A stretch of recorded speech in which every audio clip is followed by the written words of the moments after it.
Bueno, muy buenas tardes a todos. Muchas gracias por estar acá en, este frío día de Buenos Aires. No sé por dónde están ustedes, pero acá llueve, después seguramente va a salir el sol, en fin. Pero estamos acá para hablar de Ucrania y Rusia. Así que muchísimas gracias de vuelta por haber confiado en nosotros para poder abordar este tema y para poder discutir un poco también sobre esto. Tenemos entre nosotros un especialista en esto, ahora se los voy a presentar. Lo primero que quisiera decirles es un poco las normas de este debate. ¿Sí? Atrás del escudo de Anuar está Camila, que es nuestra hospedadora, y es la que tiene muteados todos los micrófonos de ustedes. Vamos a dejarlo hablar a Marcelo, y cuando él termine su alocución y digamos el pantallazo general que él quiere, todos ustedes van a estar habilitados para hacer preguntas. Para ello les vamos a pedir, de manera de no superponernos, que o escriban sus preguntas en el chat, las pueden ir escribiendo a medida que van escuchando la exposición, o pueden escribirlas al final, o también cuando terminen pueden utilizar la herramienta levantar la mano, que la tienen ustedes abajo de su nombre, y activarla y preguntarle de viva voz, eso como ustedes quieran. Por ahora no tenemos problemas de conexión, pero saben que eso es alguna de las características que tenemos en esta nueva forma de vivir. Si nos llegara a pasar eso, por ahí les pedimos a ustedes que apaguen las cámaras, y nosotros también la vamos a apagar para escucharlo a Marcelo. Igual esperemos que no pase, mientras tanto dejen todas las cámaras prendidas, por ahora está todo bien. Pero bueno, si se suman todos los que están inscriptos, por ahí tenemos algún inconveniente. Así que muchísimas gracias, la verdad, a todos por estar y por darnos su tiempo para escuchar esta nueva charla y conferencia de Anuar. Voy a pasar entonces ahora a presentarles a Marcelo, que muchos de ustedes ya conocen, digamos, de diversos ámbitos. Marcelo es doctor en Relaciones Internacionales. Su expertise tiene que ver con investigaciones referidas al proceso de políticas públicas, tanto en su formulación, ejecución y evaluación, particularmente dentro del ámbito de la ciencia política, lindante con las relaciones internacionales, y en políticas exteriores, considerando como ámbito geográfico de especialización la Federación de Rusia y todo el espacio postsoviético. Para el caso de Argentina, ha investigado recientemente las relaciones de nuestro país y Rusia, ¿no? Y el manejo de técnicas, digamos, él maneja técnicas de investigación cualitativa y técnicas postpositivistas novedosas como el constructivismo. Marcelo, mil gracias por venir y por darnos tu tiempo para todos los que te queremos escuchar. Aquí estamos. No, gracias a vos, Silvia, haciendo Anuar, por supuesto, también. Y desde ya para mí es un gusto, de nuevo, en 4 años, 5 años, que es la segunda vez, creo que estoy, en aquella oportunidad, también a propósito de Ucrania, porque la verdad que creo que fue abril del 2014, 2014, sí, sí. por allí. Y justo se estaba produciendo el proceso posterior al Euromaidán, así que, bueno, sin duda es muy grato estar de nuevo con ustedes. Yo preparé la charla dividida en tres partes, digamos. La primera, porque sabía que me iban a preguntar, porque estamos justo en un proceso, no voy a decir similar, pero bueno, algo convergente con lo que pasó en Ucrania. En la primera parte entonces vamos a comparar Bielorrusia con Ucrania, salvando las distancias, por supuesto. En una segunda parte voy a plantear la naturaleza de la crisis ucraniana, que para mí es endógena, más que eh, influida por potencias extranjeras, incluyendo Rusia. Y la tercera parte tiene que ver con el papel de Rusia en la crisis ucraniana, eh, desestimando tal vez algunas posiciones más bien de tipo realista, que generalmente son las hegemónicas en las explicaciones de las relaciones internacionales respecto al papel de Rusia en Ucrania. No voy a ofrecerles la mirada constructivista como tal, pero sí voy a intentar una explicación acerca de por qué Rusia se involucra en la crisis ucraniana. Así que decididamente en la primera parte, bueno, voy a empezar por a ver, algunas semejanzas y algunas diferencias que hay entre Rusia y Ucrania. Vamos a empezar por Bielorrusia, a ver si por allí decantamos qué significa o cuáles son específicamente esas diferencias. Bielorrusia es un país homogéneo. Bielorrusia es un país homogéneo, tremendamente homogéneo, mucho más homogéneo que Ucrania. Por lo tanto, cabe deducir que Ucrania es un país que está fuertemente influido por clivajes de todo tipo, clivajes religiosos, étnicos, lingüísticos, historias absolutamente diferentes, lo cual ya les revela un aspecto que va a influir sobre el comportamiento político, institucional de Ucrania y su relación con Rusia. Y esto pensando, por supuesto, en las protestas que hubo en Bielorrusia en los últimos días, después de la elección tan polémica de Lukashenko, la sexta ganada por Lukashenko desde 1992.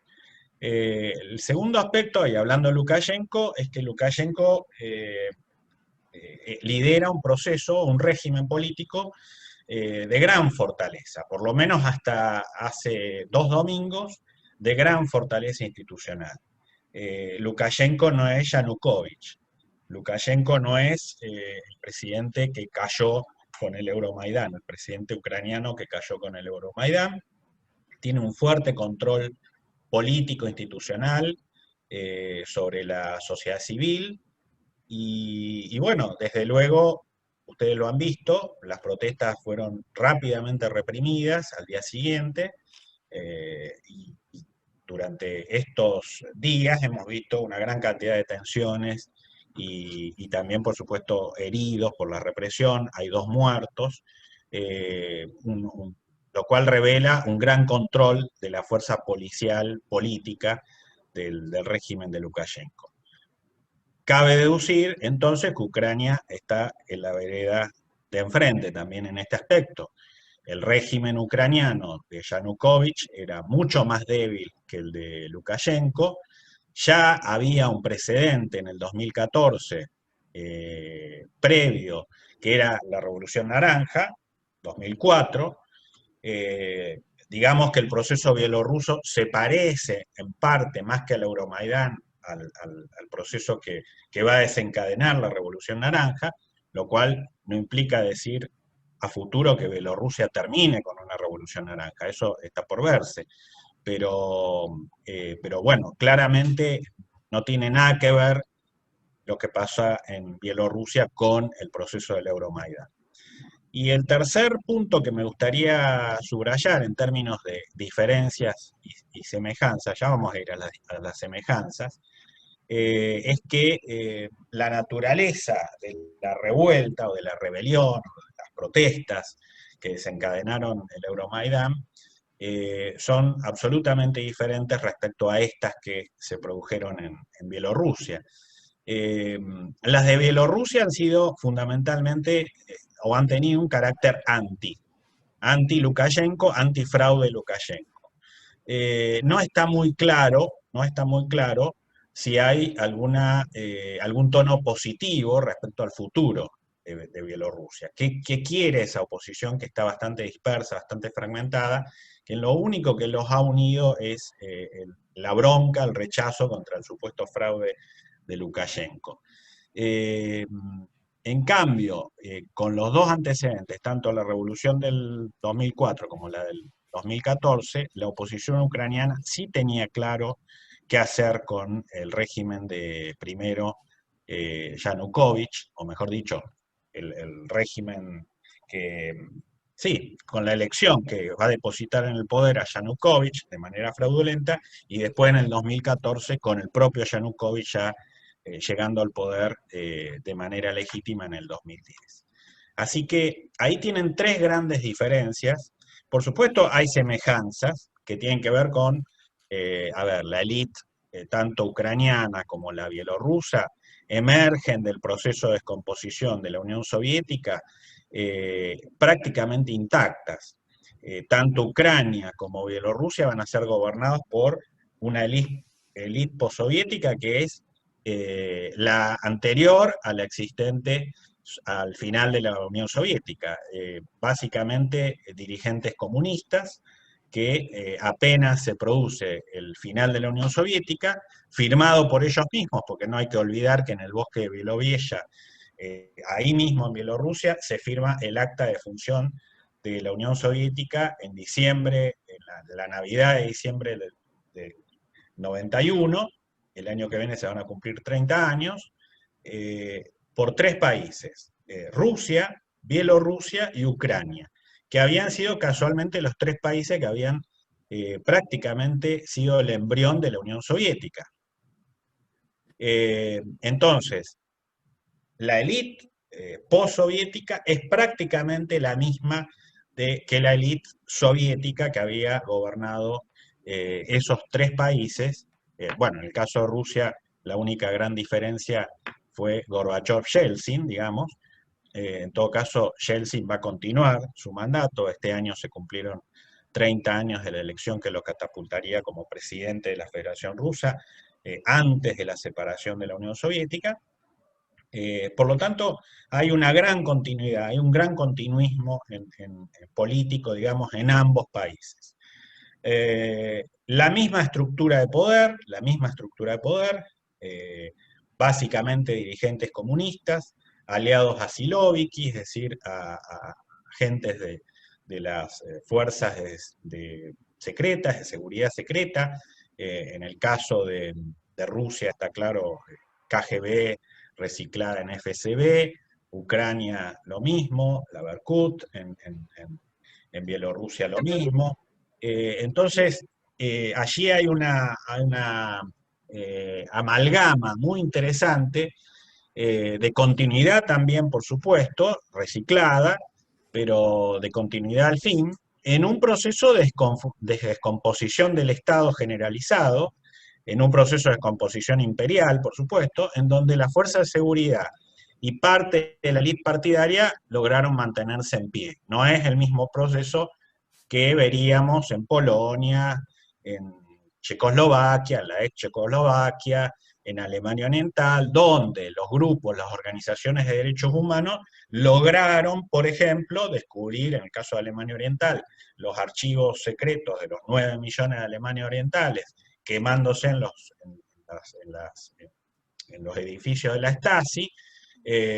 Lograron salvar las identidades, los archivos secretos de personas de los alemanes, lograron generar un proceso de lustración, se le llama ya, de todos los agentes de seguridad involucrados en violaciones de derechos humanos, lograron purgar de alguna forma todos esos organismos, lograron democratizarlos, ponerlos al servicio del control civil, por supuesto, ponerlos bajo la égida del control civil.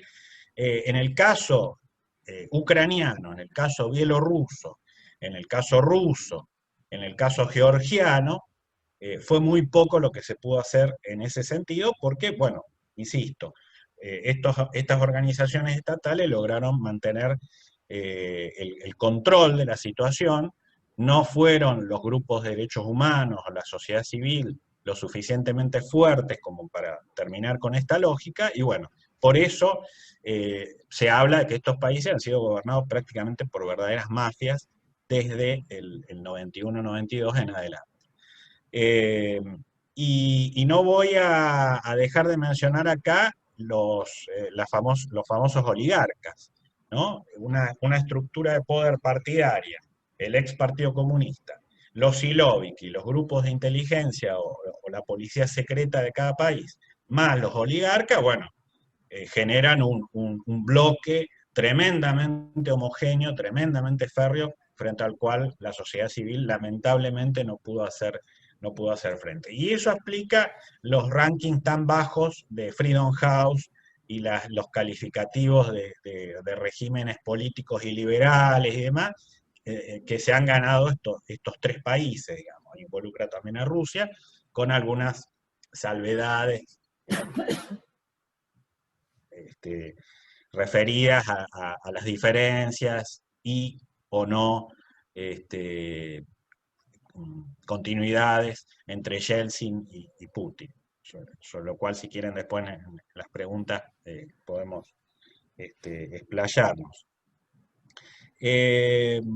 Pero bueno, lo que quiero decir es que el poder político más el poder económico, no se olviden que los oligarcas empiezan a generar su riqueza, esto es algo que generalmente tenemos que estar explicando.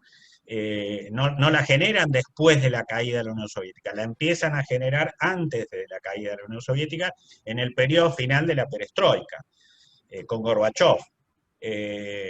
Por ejemplo, el propio Lukashenko, ya que estamos hablando de Bielorrusia, el propio Lukashenko, no investigué mucho sobre Kuzma y Kravchuk, que eran los dos líderes ucranianos.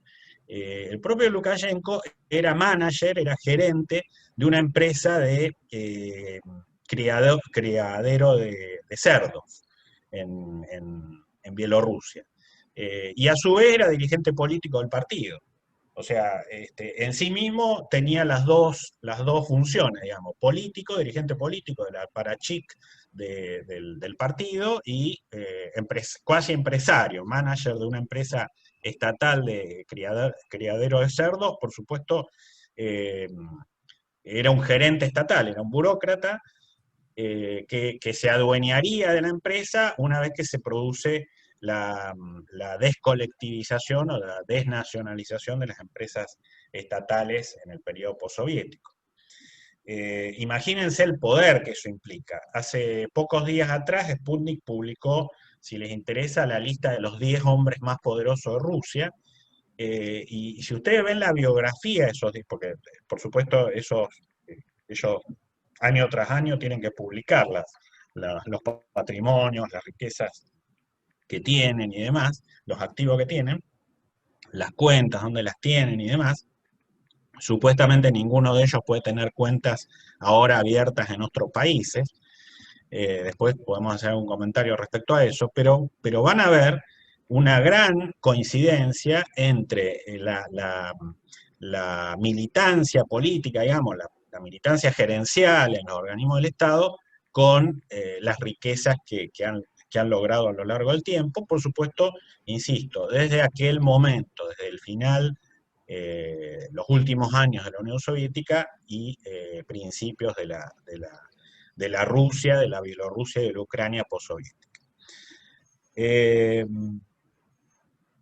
El tema de las revueltas, sí, por supuesto, también hay una especie de similitud, hay revueltas, hay protestas, digamos, en los tres países.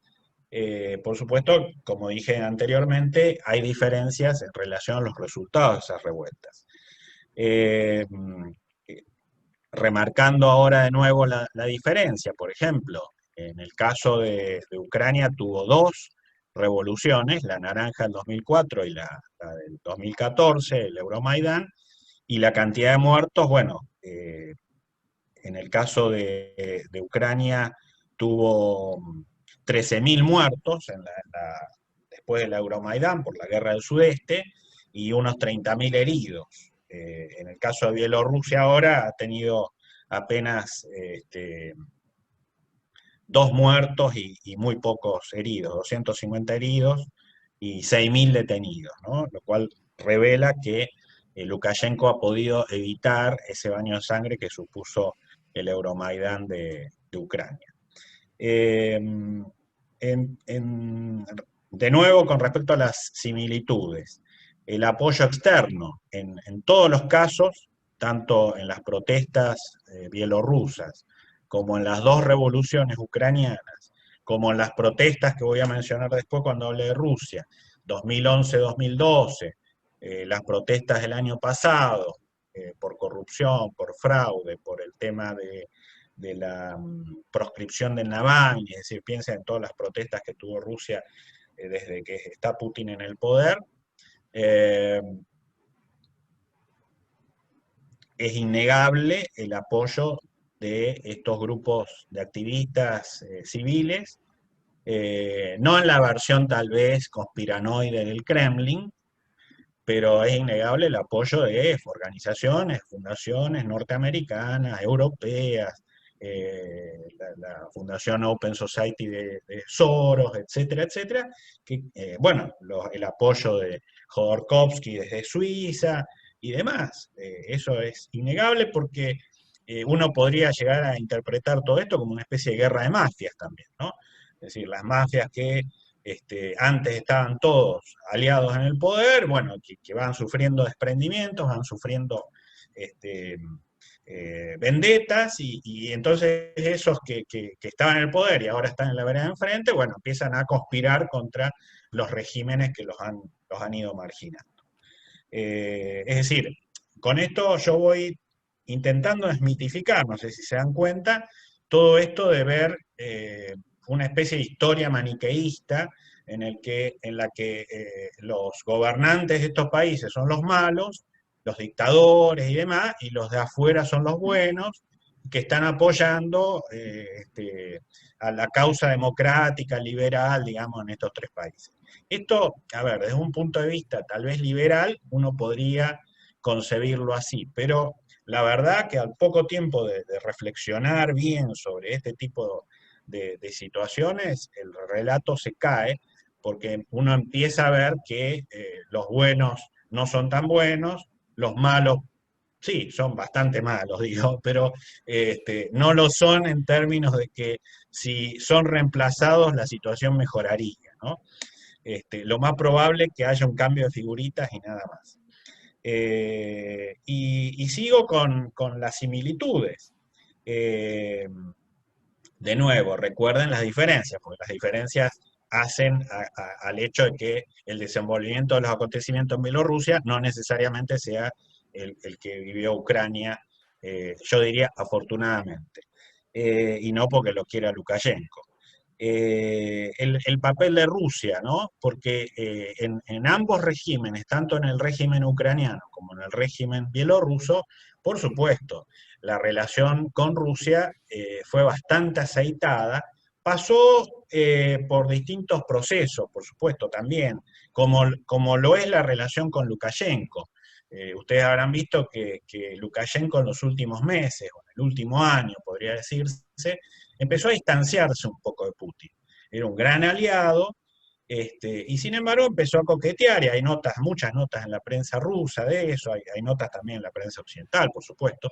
Empezó a coquetear con la Unión Europea, empezó a coquetear con Estados Unidos, empezó a generar algunos disensos, sobre todo respecto al comercio del gas y del petróleo con Rusia, empezó a tener una relación un poco tirante, y bueno, eso alimentó la teoría de que incluso hasta el propio Kremlin le había soltado la mano a propósito de las protestas de hace unos días atrás.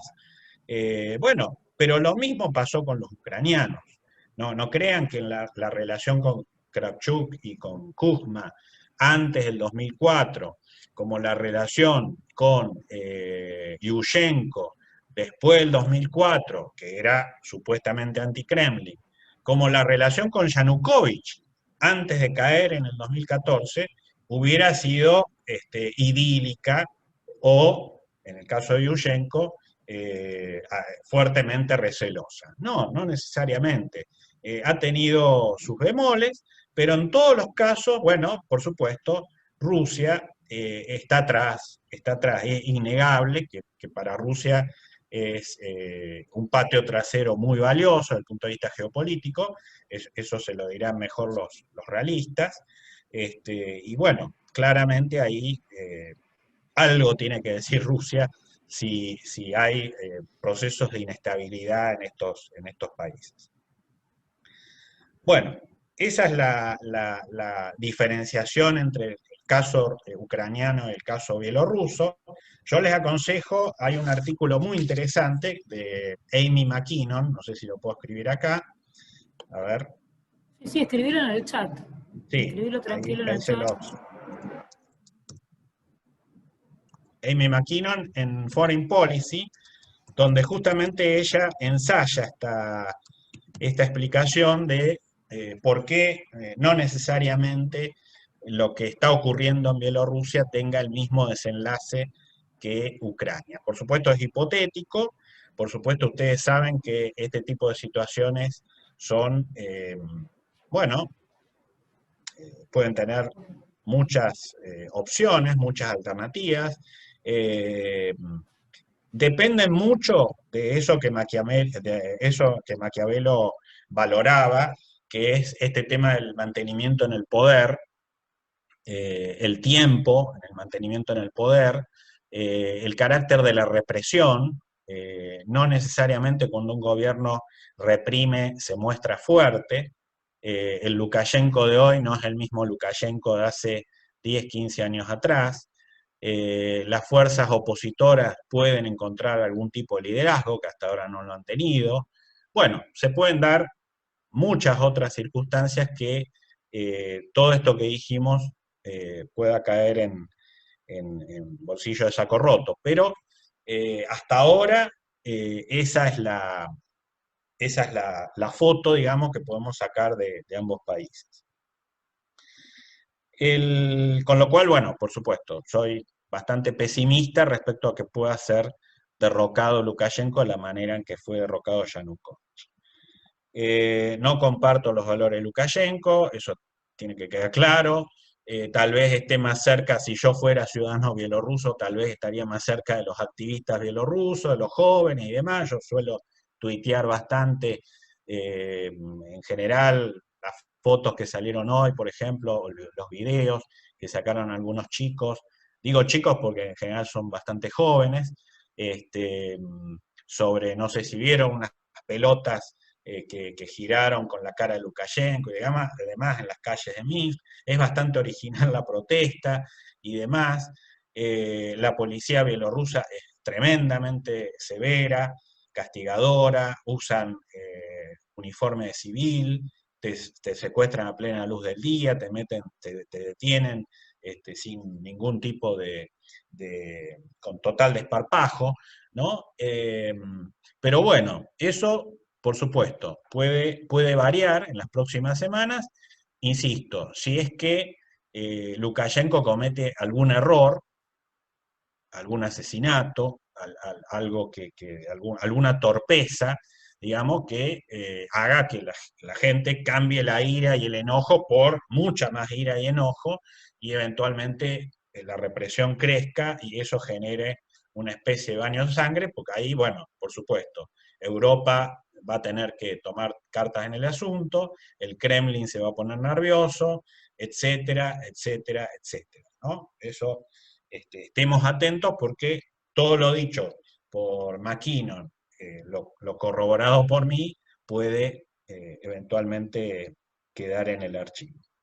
El segundo punto tiene que ver con la naturaleza de la crisis ucraniana. Yo acá me voy a alejar un poco también de las relaciones internacionales, de nuevo, y me voy a acercar más a la ciencia política. Mi explicación de la crisis es que es de naturaleza endógena, o sea, tiene en gran medida un carácter político doméstico, sin negar el papel que después le va a caber, por supuesto, a Rusia primero, a la Unión Europea después, y por supuesto también a Washington, a Estados Unidos.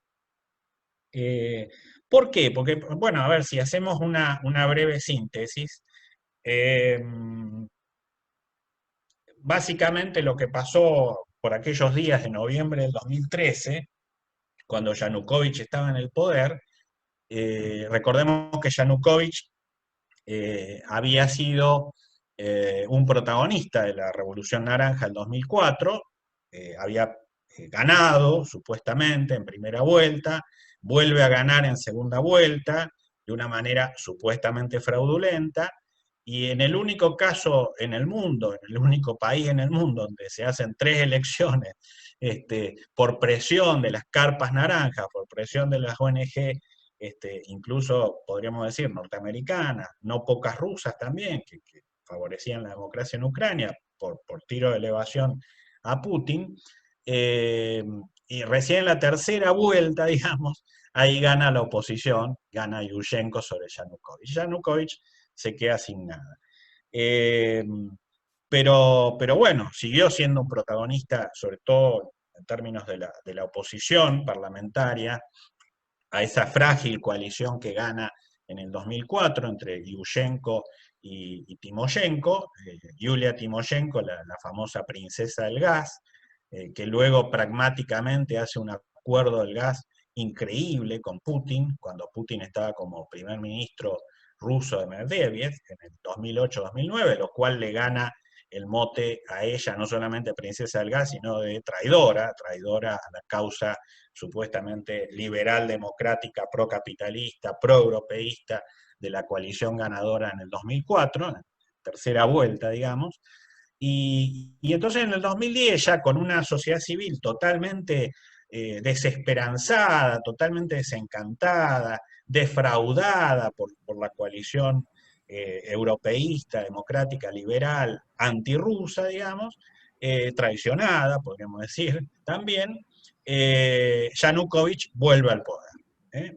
O mejor dicho, por fin vuelve, por fin llega al poder en todo caso, gana la elección, también con una coalición relativamente frágil, en donde se ponen de manifiesto estas tensiones regionales, étnicas, lingüísticas que planteaba al principio cuando comparaba Ucrania con Bielorrusia, porque Ucrania está claramente dividida en una región, la occidental, que es heredera, digamos, de la tradición lituano-polaca, católica, lingüísticamente ucraniana, pero en poca distancia también está allí Crimea, el Mar Negro. Crimea tiene otro origen cultural, es parte del corazón, si se quiere, ruso-ruso, ruso parlante, mitad también en su momento, mitad tártara, porque los tártaros en realidad son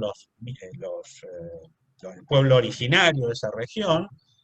Gracias a Catalina la Grande, Rusia los pudo desalojar y gracias a Stalin los pudo prácticamente exterminar. Quedó una ínfima minoría que pudo volver de los trenes de Stalin. Y bueno, después tenemos todo el sudeste, que es otra realidad, ya no en términos de ruso parlante, sino ya de ruso étnico, ¿no?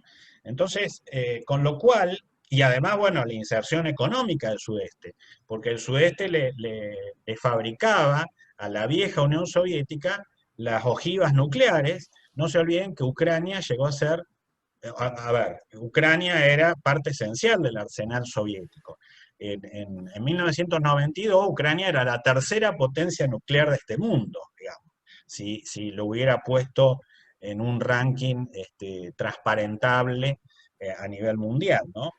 Entonces, bueno, esa realidad es la de Ucrania, es un país tremendamente fragmentado y la situación político-electoral que permitió primero a Yushchenko ganar en tercera vuelta y después a Yanukovych refleja eso, o sea, las coaliciones políticas que dejaron el poder a ambos presidentes en una opción binaria, la verdad que bueno, ambas coaliciones eran bastante frágiles. Y esto explica las contradicciones, las ambivalencias, las dudas, las vicisitudes, los coqueteos a un lado y al otro, con Rusia, con la Unión Europea, de ambos presidentes, porque no es que la coalición proeuropeísta se movió en dirección a la Unión Europea, porque si hubiera sido así, Ucrania ya sería parte de la Unión Europea.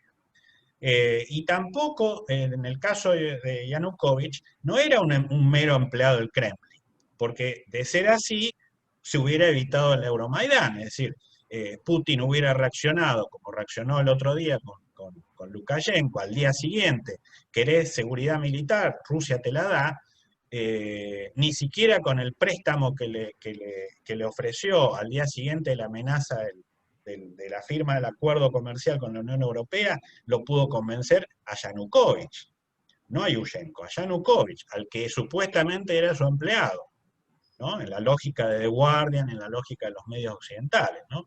Entonces, no es tan fácil. Yo diría que la dirigencia política ucraniana es fuertemente manipuladora de los intereses de las potencias. No solamente los rusos, también saben manejar a los europeos y a los norteamericanos. Son muy pícaros. Y esta mirada, bueno, yo me la permito hacer porque me llegan comentarios, analizo, digamos, la élite política ucraniana por su comportamiento, es muy pícara, es tremendamente, digamos, juega con los intereses de las potencias. Lo veo en los análisis de algunos analistas rusos, de algunos analistas ucranianos también, y entonces, bueno, por eso llego a este tipo de conclusiones. Ahora, me detengo en el proceso de Euromaidán. Claramente, esto empieza de una manera bastante inesperada. ¿Por qué? Porque todo el año 2013, Yanukovych intentó lo que no pudieron hacer los otros presidentes. Por ejemplo, que Ucrania tenga un sistema impositivo. Parece mentira, ¿no? Porque es un país supuestamente europeo, moderno, y bueno, había mucha gente en Ucrania que no pagaba impuestos, los oligarcas no pagaban impuestos, había todo tipo de transferencias ilegales. Entonces, bueno, tuvo que, precisamente, presionado por la exigencia europea de Berlín, de que Ucrania, bueno, si querés entrar a la Unión Europea vas a tener que hacer tal y tal deber. Uno de esos deberes mínimo era tener un sistema impositivo. Entonces, la popularidad de Yanukovych ese año bajó tremendamente. Y así como hay un correlato, bueno, el correlato en todo caso del sistema impositivo es la magnitud del gasto público, ¿no? Ucrania era heredera de la tradición de gasto social y gasto estatal en prestaciones sociales, los países de la Unión Soviética, de la vieja Unión Soviética. Eso relativamente se mantuvo, por supuesto con jubilaciones muy bajas, prácticamente insignificantes.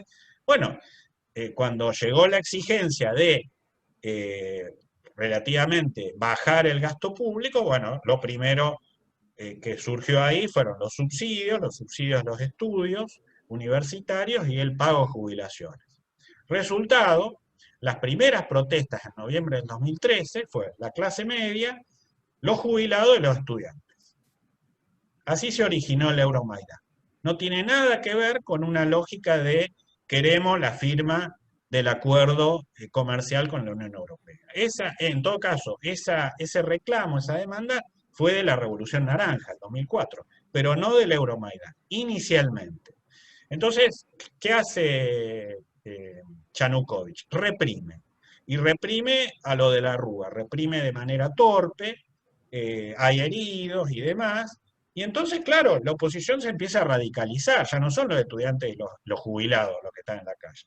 Ya se empiezan a organizar, ya estaba la experiencia de la Revolución Naranja, los desencantados de la Revolución Naranja y los extremistas, ya habían pasado, por supuesto, 10 años, y entonces estos sectores se empiezan a radicalizar, ya el debate de la oposición a Yushchenko, la causa europeísta, digamos, es usada, pero aparecen grupos claramente nacionalistas, digamos, extremos, como Privy Sector o Private Sector, según en inglés o en ucraniano, o sea, sector de derechas, que es un grupo que reivindica a Stepan Bandera, un líder que luchó, un colaboracionista de algún modo, que luchó contra los bolches, contra los bolcheviques, un poco del lado nazi, porque esos son los clivajes que hay en Europa Oriental. A ver, recién ahora empezamos a darnos cuenta que en Francia había una resistencia realmente minoritaria, que el apoyo al régimen de Vichy era mayoritario. Recién ahora nos damos cuenta que en Polonia, fíjense, en Polonia había polacos que entregaban a los judíos polacos a los nazis. Recién ahora nos damos cuenta que en Hungría había más colaboracionistas con el nazismo que demócratas que se oponían al nazismo, además de los bolcheviques húngaros. O sea, bueno, por supuesto, Ucrania no escapa a esta regla general. Entonces, todos estos debates todos estos mitos, todas estas historias que nunca aparecieron a la luz, o muchos lo invisibilizaron durante tantas décadas, pareciera que en pocos meses, entre diciembre y febrero, diciembre del 2013 y febrero del 2014, ahí aparecieron con toda su fuerza allí en Ucrania. Y claro, eso detonó las alarmas amarillas en el Kremlin, porque los asesores de Putin empezaron a decirle, mira, está volviendo la vieja lucha del 44 al 45 ahí.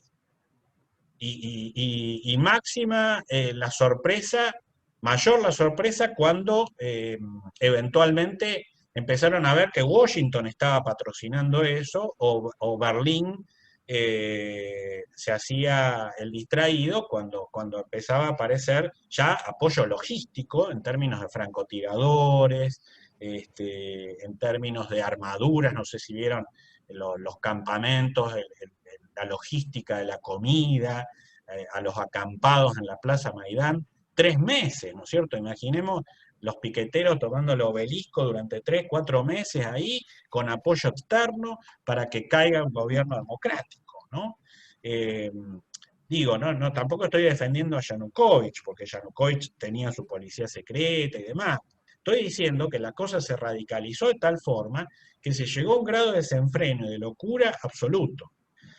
Y hasta la propia Yulia Timoshenko pasó a ser, que estaba en silla de ruedas porque acababa de salir de una clínica de Alemania, pasó a ser repudiada por los manifestantes. Ya, por supuesto, no eran grupos de protestantes, de gente que protestaba civilizadamente, ya era gente armada. Entonces, una especie de guerra civil allí en pequeño dentro del Euromaidan, de la plaza, dentro de la Plaza Maidán. Entonces, se llega el 22 de febrero con la posibilidad de una negociación entre la Unión Europea, Rusia, que manda a su enviado, y los sectores moderados, digamos, del Euromaidan. La salida elegante de Yanukovych, la posibilidad de un gobierno de transición y un llamado a elecciones en poco tiempo. Bueno, cuando desembarcan en la plaza con la propuesta, es rechazada absolutamente por los manifestantes. Toman el micrófono, la echan a Timoshenko, desestiman la protesta y van con todo contra Yanukovych. Yanukovych ya estaba tomando un auto, escapándose, toma el helicóptero, se escapa a la frontera y se va a Rusia. Así, como dice Rosendo Fraga, como una especie de bola de nieve, una especie de efecto cascada que tomó por sorpresa a los tres. Tomó por sorpresa a Moscú, tomó por sorpresa a Berlín y tomó por sorpresa a Washington. Gran irresponsabilidad, yo en eso coincido con Ruiz Ramas, con Javier Morales Hernández, con la gente del Grupo Gracia de España, tenemos una red de intercambio académico. Ellos dicen gran irresponsabilidad, como europeos lo dicen por supuesto, de la Unión Europea, porque la que tendría que haber tomado el toro por las astas y detenido este proceso era la Unión Europea. Después ya fue tarde, porque cuando se constituye el gobierno de transición de Yatsenyuk, cuando empiezan a tomar las primeras medidas, saquemos el idioma ruso de las escuelas, bueno, cambiemos la historia, ahora empecemos de nuevo a rememorar a los héroes de la Segunda Guerra Mundial contra los bolcheviques. Bueno, cuando Ucrania se empezó a ucranianizar, digamos, de la manera que se ucranianizó en esos meses de febrero, marzo, abril, bueno, por supuesto, esto detonó ya no las luces amarillas en el Kremlin, las luces rojas. ¿Por qué? Porque hay una base naval en Sebastopol, con todo el significado histórico que significa que implica Sebastopol para los rusos, Crimea y demás, que está en peligro. Está en peligro de que esta gente totalmente desquiciada tomara la base, tomara de prisioneros al ejército ruso, etc., a la marina rusa, se apoderara de los barcos, etc. Insólitamente, algunos de los oficiales ucranianos se pasaron enseguida a la marina rusa, porque bueno, era una situación revolucionaria caótica, caótica. Y ahí, bueno, rápido de reflejos, Putin manda a militarizar de alguna forma Crimea y en poco tiempo arma como una especie, yo no voy a negar, que hay una operación este, cuasi militar, no hay un despliegue militar desde afuera, pero sí genera milicias que ocupan el Parlamento de Crimea, se genera la elección, gana con el porcentaje eh, de- correspondiente de separación de- de Ucrania, en gran medida movidos por el temor, en gran medida movidos por el temor. Y entonces, bueno, Rusia en poco tiempo recibe con los brazos abiertos a Crimea y demás, y el famoso discurso de la nueva Rusia, que después cualquier cosa podemos explicar. Eh, yo voy a hacer voy a pedir un minuto para prender la luz, porque me estoy quedando. Andá, andá, que así te vemos mejor.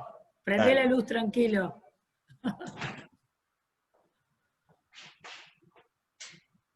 Esto es buenísimo, es lo que tiene el vivo y el poder relacionarlo de esta forma. El que pasó recién por acá adelante fue mi gato. Así que ahora Sí, pasó mi sí, gato, lo vi, lo vi, ahí lo vi, ¿lo viste? Ahí te vemos lo vi. bárbaro, Marcelo. Se hizo la Bueno, luz, así que dale bárbaro. nomás, dale Bueno, nomás. entonces, a ver, todo esto fue increíble ese 2014 que viví, que incluso lo viví prácticamente en Buenos Aires, porque ahí ya me llamó la gente del CARI y demás, ahí empecé la relación, porque todos estaban preocupados por lo que pasaba día a día, ¿no es cierto? Y estábamos sobre los acontecimientos. Bueno, fueron semanas intensísimas. La recuperación de Crimea, por supuesto para los medios occidentales, la anexión de Crimea, los llamados a los periodistas argentinos, qué comparación hace sobre Crimea y Malvinas, bueno, por supuesto todo ese tipo de cuestiones, qué significa Crimea para los rusos, los ucranianos, las charlas con el embajador ucraniano en el CAI, se ponía celoso porque después venía el embajador ruso, entonces daban versiones absolutamente diferentes, pero para un viejo conocedor, investigador de estos temas, nos reíamos porque escuchabas al ucraniano y te traía la versión antibolchevique de Ucrania histórica como si fuera el 45, y escuchabas al embajador ruso y te traía la otra versión, entonces parecía un mundo, parecía surrealista, ¿no? Un mundo, el 45, traído a Buenos Aires ahí, bueno, imagínense lo que era Ucrania. En el medio, el estallido, bueno, hechos violentos, por supuesto, Odessa, no se olviden de Odessa, el incendio provocado por bombas Molotov de los antirrusos de los ucranianos antirrusos contra los rusos parlantes en un edificio público, murieron cualquier cantidad de personas incineradas vivas, como si fuera realmente Hitler contra Stalin, ¿no? Y después, por supuesto, el inicio de la guerra en el sudeste, porque se detonó un proceso relativamente parecido al de Crimea, pero no de la misma forma, y ya con milicias armadas, con el apoyo logístico de Rusia, por supuesto, eso es innegable, y con un ejército ucraniano enfervorizado que iba a luchar contra los bolcheviques que querían restaurar la Unión Soviética y que querían impedir la independencia verdaderamente de Ucrania. Eh, en el medio, en julio del 2014, no se olviden, la caída del avión malayo con licencia de KLM, o sea, viajaban cualquier cantidad de holandeses en ese avión, o sea, esto implicó un proceso diplomático casi de ruptura en cientos de años de buenas relaciones entre Holanda y Rusia, porque no se olviden que Pedro el Grande viajó a Holanda en el año 1600 y pico a investigar cómo los holandeses, vestido carpintero, un rey vestido de carpintero, insólito. Los holandeses fabricaban sus barcos porque él estaba obsesionado, como todos los rusos están obsesionados siempre por el desarrollo europeo, ¿no es cierto? Eso es algo que acá a veces no se entiende. Pero bueno, a Pedro el Grande le obsesionaba cómo los holandeses tenían una flota tan moderna, siendo un país tan pequeño, tomado por el mar, y bueno, él fue a investigar eso y después se llevó los planos y se llevó también a algunos marinos holandeses, escoceses y demás a Rusia, y allí en una cabanita muy austera, ahí el rey, el zar, diseñó por fin los barcos con los que le ganaría a los suecos, sería el origen de la flota naval del norte, luego la flota naval del sur, la flota naval del Mar Negro y demás, toda con esa obsesión de los rusos de llegar a los mares cálidos y demás, ¿no? Bueno, todo este relato es para hacerle significar lo que significó la caída de ese avión, producto aparentemente de los Buk, de estos misiles tierra-aire, que eran de fabricación rusa. Ahora, el problema es que los de fabricación rusa los tenían los dos bandos. Lo tenían los ucranianos y lo tenían los prorrusos. O sea que, bueno, por supuesto, los ucranianos y en parte la investigación holandesa dice que fueron los prorrusos, pero yo la verdad, en juego de pícaros, no sabría realmente a quién creerle, ¿no? No me extrañaría que hubiera sido también del lado ucraniano, pero bueno, no importa ya.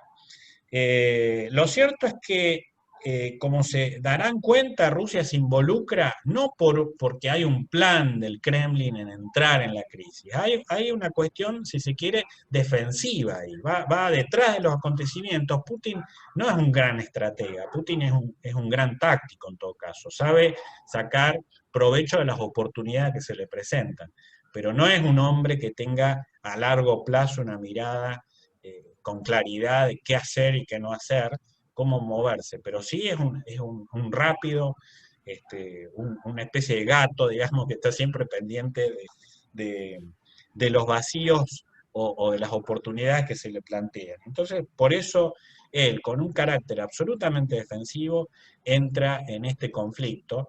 Y fíjense cómo, frente a las presiones, ya vamos a ver en la tercera parte, frente a las presiones de algún sector doméstico de su élite política, se niega terminantemente a mandar tropas al sudeste. O sea, él resguarda Crimea, recupera Crimea, pero no hace lo mismo en el sudeste ucraniano. Apoya desde atrás, pero los deja a los milicianos que molesten a Ucrania, que desestabilicen a Ucrania, pero no manda tropas para invadir el sudeste, y entonces hoy tendríamos Ucrania absolutamente dividida, ¿no es cierto? Un país absolutamente dividido. Él no hace eso. Y esto es una señal de que realmente a él no le interesa ni restaurar la Unión Soviética, ni hacer una Rusia imperialista, ni nada por el estilo. Simplemente defiende de una manera, si se quiere, conservadora, lo que ha ganado en el terreno en términos políticos. Bueno, por supuesto, ahí ya pasamos a mayo del 2015, gana la elección Poroshenko. Poroshenko es un oligarca, el famoso rey del chocolate, y esto suponía que, a ver, el Kremlin suponía que iba a tener una relación pragmática con él, que se iban a poder entender. Lo cierto es que, claro, Poroshenko, cuando termina el gobierno interino de transición, en realidad se enanca, se apoya en la lógica electoral que había permitido el triunfo del Euromaidán. No puede abdicar del discurso político del Euromaidán, no puede traicionar a la élite que lo catapulta al poder.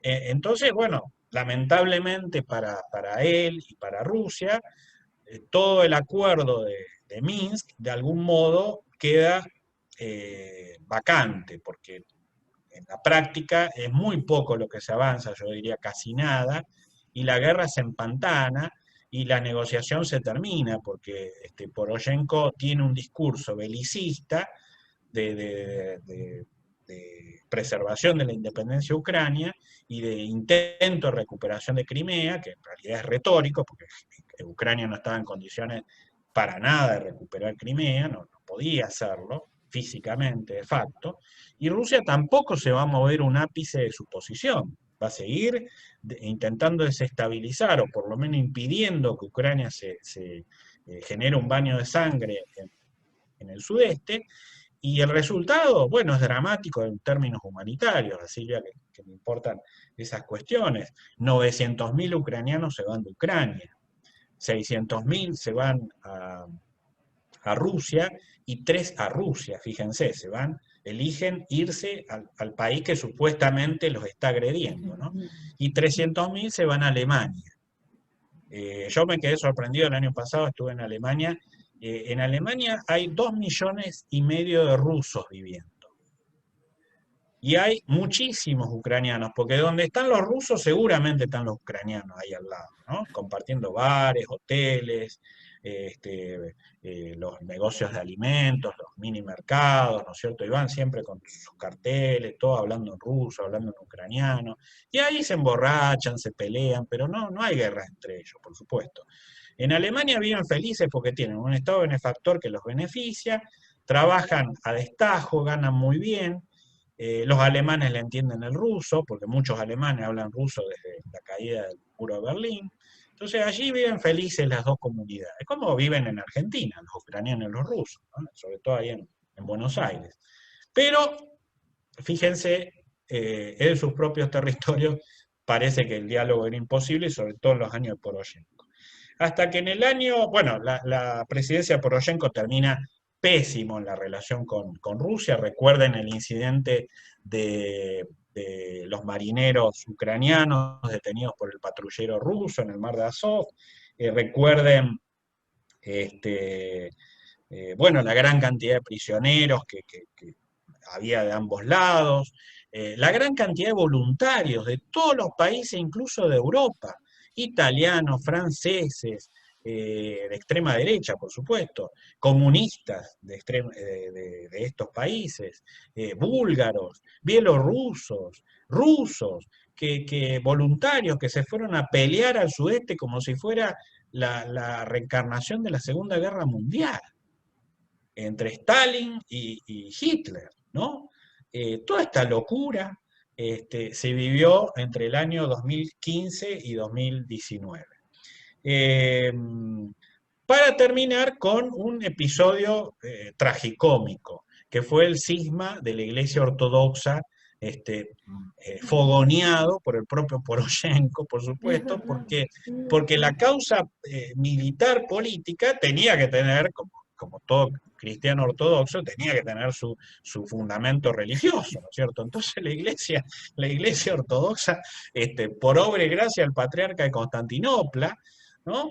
Terminó dividida la iglesia ucraniana, y entonces está la iglesia ortodoxa ucraniana y la iglesia ortodoxa rusa dentro de Ucrania, ahí intentando sobrevivir, y hay hasta una pelea de derechos humanos, ¿no? Porque a ver, esto parece que es solamente patrimonio de los lituanos, estonio y Letonia, pero no, hay una cuestión de, a ver, Rusia esto lo presenta como la gran paradoja de Occidente, ¿no? Pareciera que los derechos humanos, no, los derechos humanos acá también, cuando a vos, prorruso o ruso parlante, en Ucrania, te obligan a que tus hijos en la escuela no tengan que hablar en ruso, sino en Ucrania, ¿no? Y bueno, es lo mismo que han hecho los lituanos, los letones y los estonios.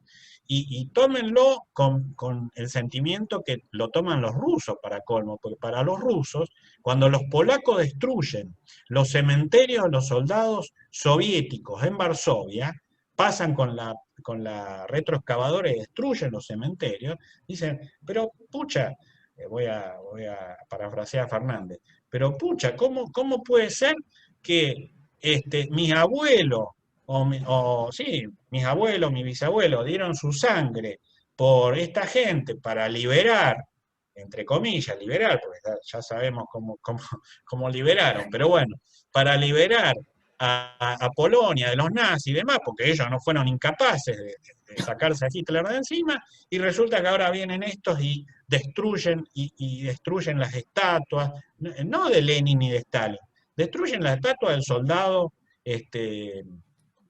Oleg peleando para los polacos.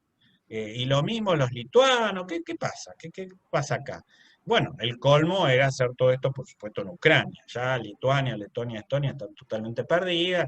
República Checa lo mismo, Polonia, bueno, en conflicto religioso, histórico, cultural y demás.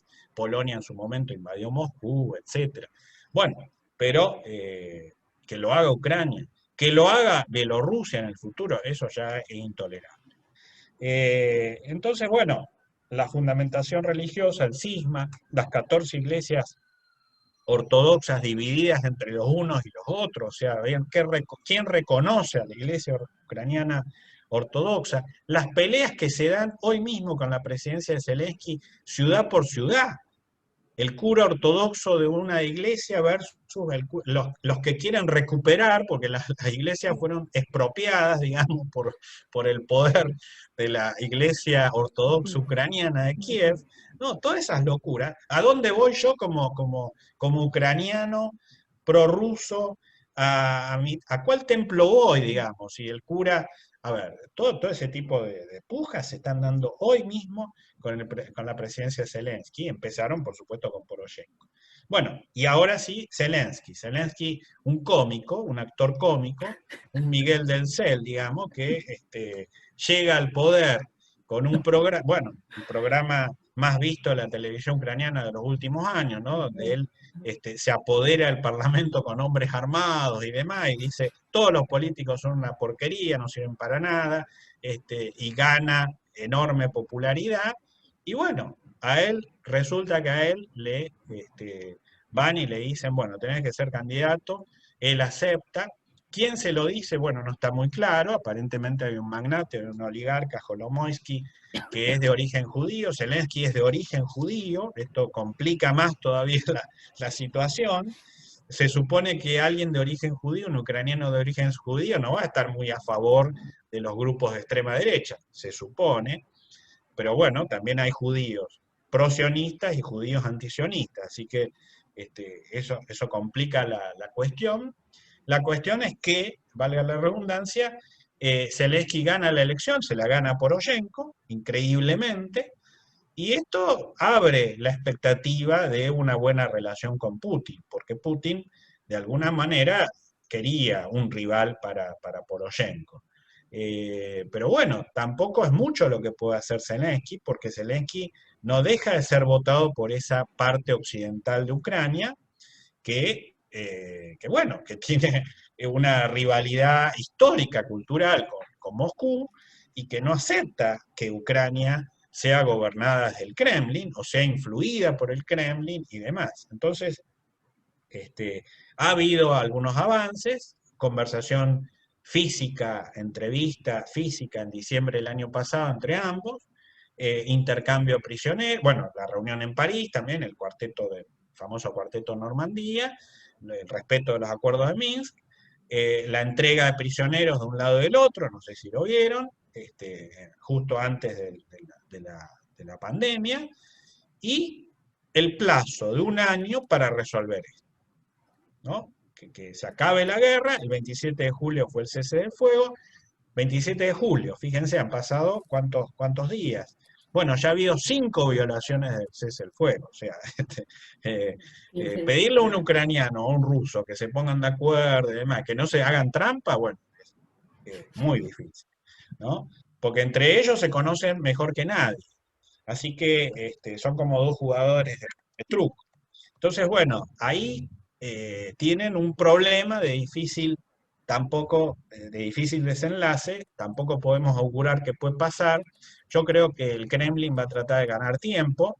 La postura del Kremlin es tener una Ucrania finlandizada, digamos, una especie de Finlandia, ¿no? Un país que tenga una buena relación con Rusia, que mantenga un vínculo comercial, sobre todo en el sudeste, y que no deje nunca que su territorio sea ocupado por la OTAN.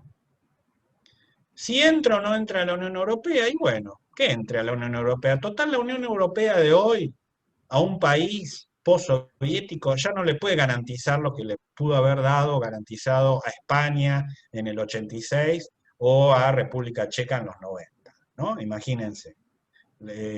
Van a tener que hacer muchos ajustes para poder lograr que los euros lluevan sobre Kiev, ¿no? Quiero ser bien gráfico. La fantasía respecto a que que si vos entrabas a la Unión Europea te iba a ir mejor que si te quedabas afuera de la Unión Europea, bueno, hoy los rusos ya a nadie se le ocurre entrar a la Unión Europea y hacerse esa fantasía.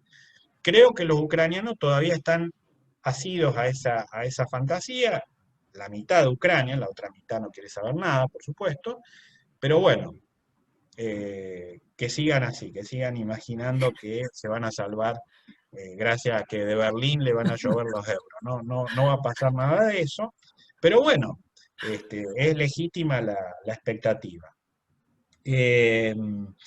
Hay una diferencia antes de empezar empezar y terminar, porque ya estoy con el tiempo.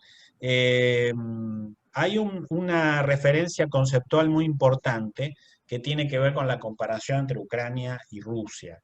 Ucrania, recién ahora, desde el 92, es un intento de Estado independiente, ¿no? Con aquel famoso acuerdo de Budapest del 94, donde Rusia se comprometía a no tocar su integridad territorial, a cambio, bueno, por supuesto, de la desnuclearización de Ucrania, digamos, porque Ucrania tenía todo ese arsenal nuclear que de algún modo ahora tenía que estar bajo control, y los garantes de ese acuerdo fueron Gran Bretaña, Francia y Estados Unidos.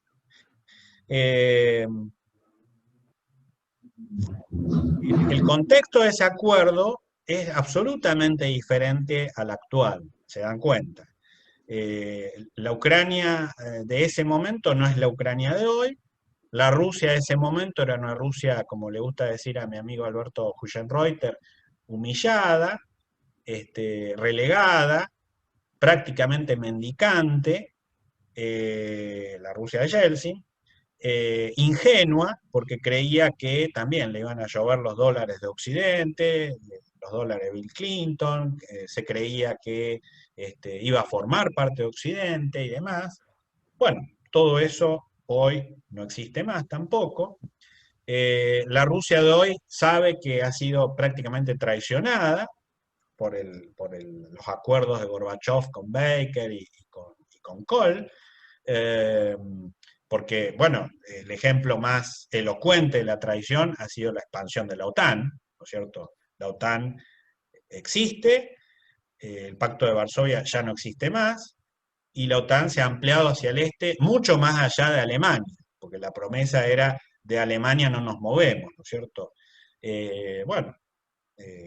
Entonces, Ucrania es un Estado que ha intentado ser Estado en estos años, en estas décadas, con una historia en la que siempre, o casi siempre, el país ha sido parte de un imperio. ¿Estamos? El caso de Rusia es exactamente inverso. Rusia ha sido siempre un imperio. La situación más análoga a Rusia es Turquía, en el mundo, digo. Rusia ha sido siempre un imperio. Nunca ha sido colonia de nadie, nunca ha sido país dependiente de nadie. Es imposible imaginar para Rusia un futuro a lo Alemania. Y estamos hablando de un presidente como Putin que admira a Alemania, que habla en alemán con Merkel como Fernández habla con López Obrador, que se entiende con Alemania. Y Alemania entiende a Rusia. Lo entiende desde otra posición, por supuesto. Rusia no puede hacer lo que hizo Alemania en el 45, porque además Rusia estaba al lado de los ganadores, ¿no? Se tuvo que sacar de encima a Hitler, tuvo 27 millones de muertos en la Unión Soviética.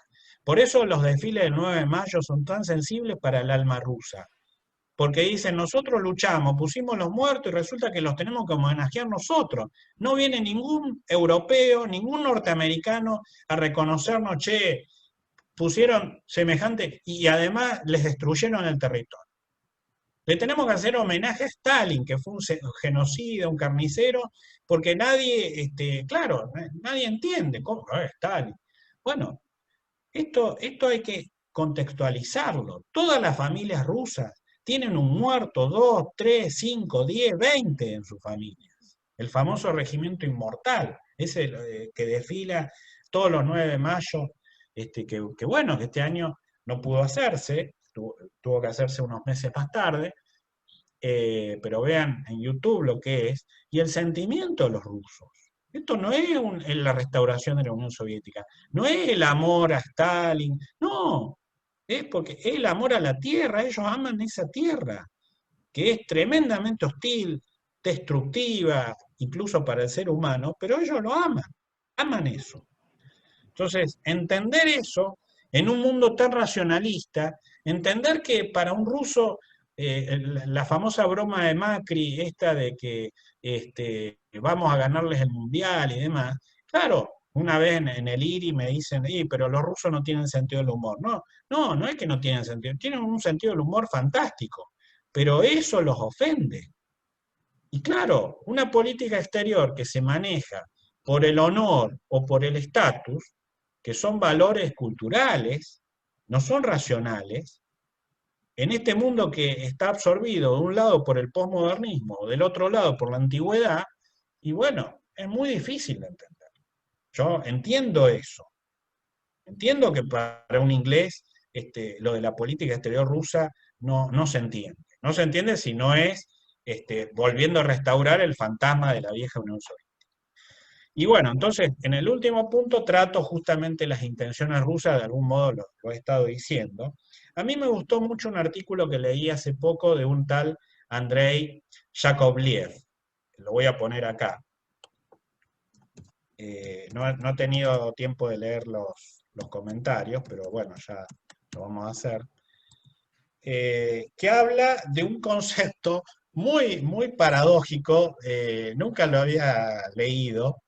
A mí me gusta mucho otro Andrei, que es Gigankov, eh, la, la exdirectora de tesis mía, que lamentablemente falleció, Graciela Subelzú, antes de Alberto Huyenreuter, profesora de la UNR, que fue una de las primeras rusólogas que hemos tenido acá en Argentina.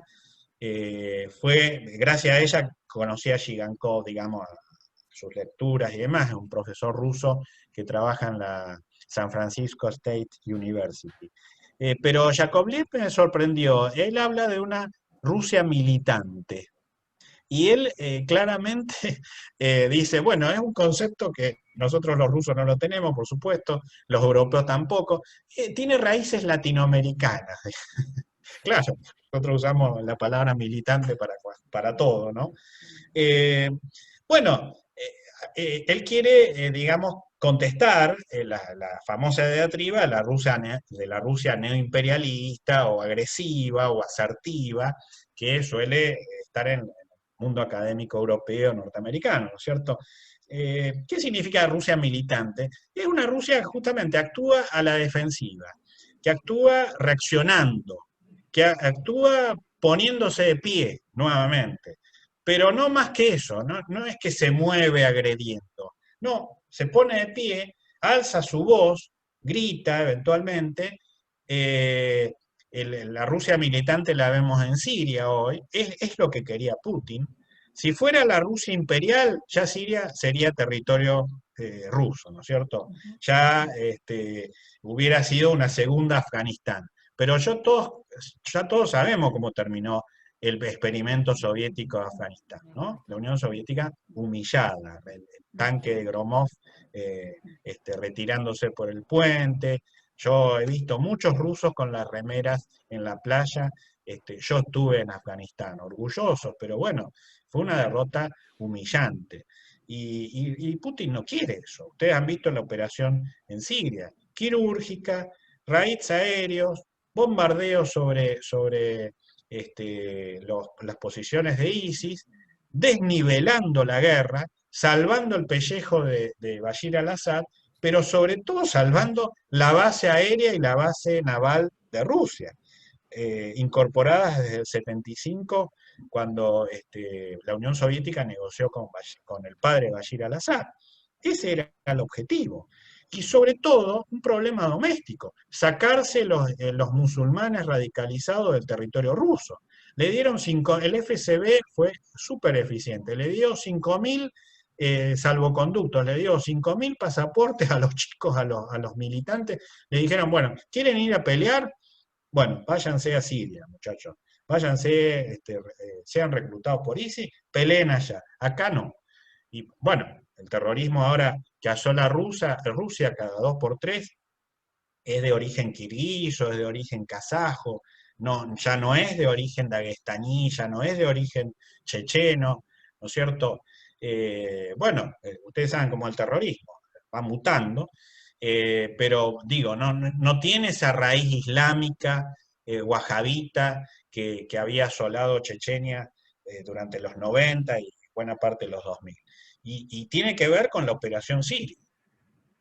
Entonces, no es que Rusia está en Siria porque le gustan los dictadores, le encantan los dictadores, y le encanta bombardear niños y demás. No, está en Rusia, está en Siria por una cuestión en gran medida doméstica, problema doméstico. Está en Siria porque quiere tener una voz internacional, quiere arbitrar como está arbitrando entre iraníes, turcos y sirios. Está en su salsa Putin allí, tiene por fin un papel político de negociación, incluso con los israelíes. Fíjense, negociando con sectores que están en realidad en pugna, ¿no? En pugna geopolítica, en pugna ideológica y demás, y ocupando el rol que en todo caso tendría que haber ocupado inteligentemente Estados Unidos, que no lo ocupó, ¿no? Entonces, bueno, por eso la Rusia militante. No es la Rusia agresiva, no es la Rusia imperial, no es la Rusia que muchos periodistas se acostumbran a visualizar. Entonces, llego a la conclusión y con esto termino. ¿Por qué? Bueno, porque hay traumas. Es un país extremadamente sensible. Putin es un personaje que guarda emociones en su memoria, que lo han traumado tremendamente. La caída del muro de Berlín, los teléfonos que no funcionaban, las directivas a Moscú. Bueno, ¿qué hacemos? Los agentes de inteligencia, ¿qué hacemos? Los chicos están rompiendo el muro de Berlín, ¿qué hacemos? No recibió respuesta. Un imperio ineficiente. El trauma de volverse con Ludmila, con su esposa y sus 2 nenas, estas a las que vacunó ahora, sin un sueldo, sin la KGB a la que él amaba, y no la amaba porque era comunista o bolchevique, la amaba porque era su organización la primera que le dio su trabajo profesional, a la que entró por concurso, no entró porque era amigo de Brezhnev o porque era amigo de Gorbachev, nada que ver. Su abuelo había sido cocinero de Stalin, pero él, gracias a la Segunda Guerra Mundial, pierde prácticamente sus 2 hermanos.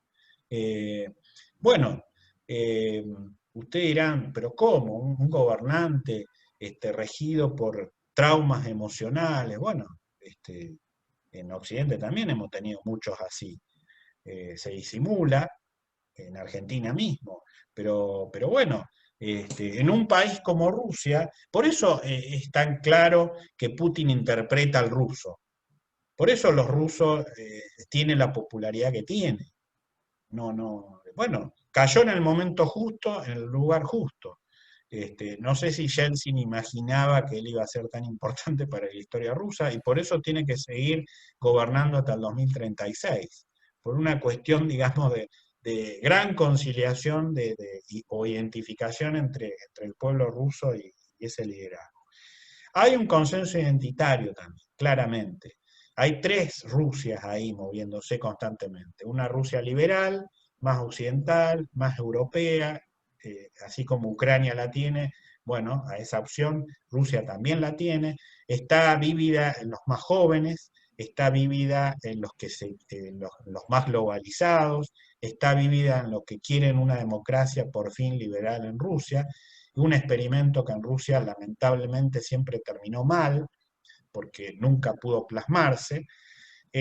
Hay una Rusia eurasianista que está en las antípodas de la Rusia liberal, son como dos Rusias absolutamente diferentes, es la de este profesor Barbado que ustedes conocen, que en cierta juventud rusa también tiene cierto carisma, que es Dugin, que ha estado aquí más de una vez en Argentina, invitado por los sectores peronistas más ortodoxos, digamos, algún sector kirchnerista que cree que Dugin quiere lo mismo que el kirchnerismo para Rusia, es un antioccidentalista, un antiimperialista norteamericano, quiere una alianza civilizacional entre Rusia, China y el mundo islámico, en contra del mundo occidental, que está absolutamente decadente y ganado por la homosexualidad y por el lesbianismo y por valores morales que justamente hacen que esta civilización entre absolutamente en un ocaso, pero claro, lo plantea en términos de conflicto. Lo paradójico es que para Putin, Dugin es interesante desde el punto de vista de la influencia religiosa, de la influencia cultural, pero hasta ahí. ¿Por qué? Porque Rusia necesita capitales occidentales para desarrollarse, ¿no? Entonces, si vos entras en conflicto contra Occidente, bueno, no vas a tener nunca esa independencia que al final pretendés, al final del camino, digo, ¿no? Pretendés. A Putin le duelen las sanciones occidentales, le duelen.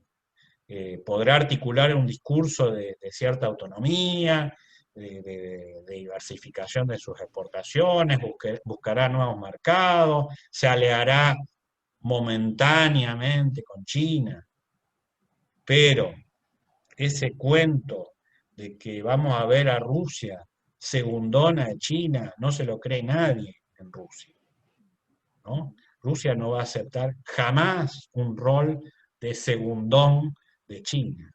Lo dice claramente en un artículo hace relativamente pocos meses Dmitry Trenin, un liberal ruso, que por fin acepta como liberal que no es lo mismo una Rusia liberal que una Estonia liberal o una República Checa liberal, ¿no? ¿Se entiende a dónde quiero llegar, ¿no? O sea, Rusia, sí, ojalá fuera liberal el día de mañana, pero vamos a tener que aceptar que Rusia no es lo mismo que un país, no es lo mismo que Suiza. Pues Suiza puede ser liberal fácilmente. Rusia no puede ser fácilmente liberal porque tiene un rol de potencia, de superpotencia militar y demás, que si no fuera así, sería un país, bueno, dejaría de existir como país hoy, sería Yugoslavia. Y ustedes saben lo que pasó con Yugoslavia. Y Rusia nunca va a aceptar tampoco, así como no va a aceptar ser Alemania, tampoco va a aceptar ser Yugoslavia. Y por último, errores no forzados de las grandes potencias.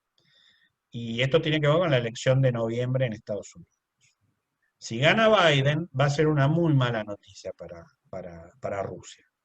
Porque Biden, como todo el progresivismo occidental, bueno, ellos siguen poniendo como factor fundamental para la relación con Rusia y siguen interpretando lo que se interpretaba de la Unión Soviética, ¿no? Una potencia agresiva, imperial, violadora de derechos humanos, etcétera, etcétera. Entonces, la famosa lógica del cambio de régimen, bueno, lo único que va a hacer es lo mismo que hicieron las sanciones, exacerbar, acorralar a Putin contra un lado.